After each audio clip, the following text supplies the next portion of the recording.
Declarar voto. Eu, só para acabar, né, pelo menos nesse momento, essa discussão, eu recebi aqui, ó, uma mensagem. Trabalhei na MF Rosário, vereadora Gladys, no período da EJA. Me emocionei ao fazer a matrícula de 3 mulheres com mais ou menos 50 anos que iriam trabalhar de azulejista. Uma delas sequer sabia ler. Então, é por estas coisas que a gente luta. Como o vereador Menegúcio falou, não importa se é lucro. Eu acho que a cidade lucra quando as pessoas têm educação. Isso é lucro. Nós não podemos botar só na ponta do lápis. Tudo certo, desperdício todo mundo combate.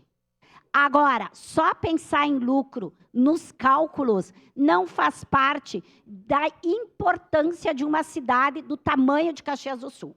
Outra coisa, ninguém aqui defende que se abandone a educação infantil, o ensino fundamental, o ensino médio. São modalidades distintas e todas elas precisam ter investimento.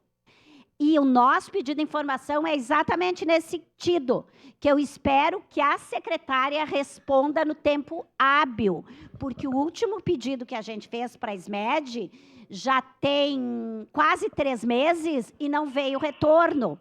Esta nós esperamos que seja feito no tempo da lei. Porque este contrato com o SESI, ninguém me garante que ele economiza verbas do município, porque isso é uma coisa de sucatear o ensino público e investir um convênio com o privado. Então, é exatamente nesse sentido que a gente quer ver estes números. Nós queremos fazer esse debate, sim, a partir do retorno da secretaria. Muito obrigada.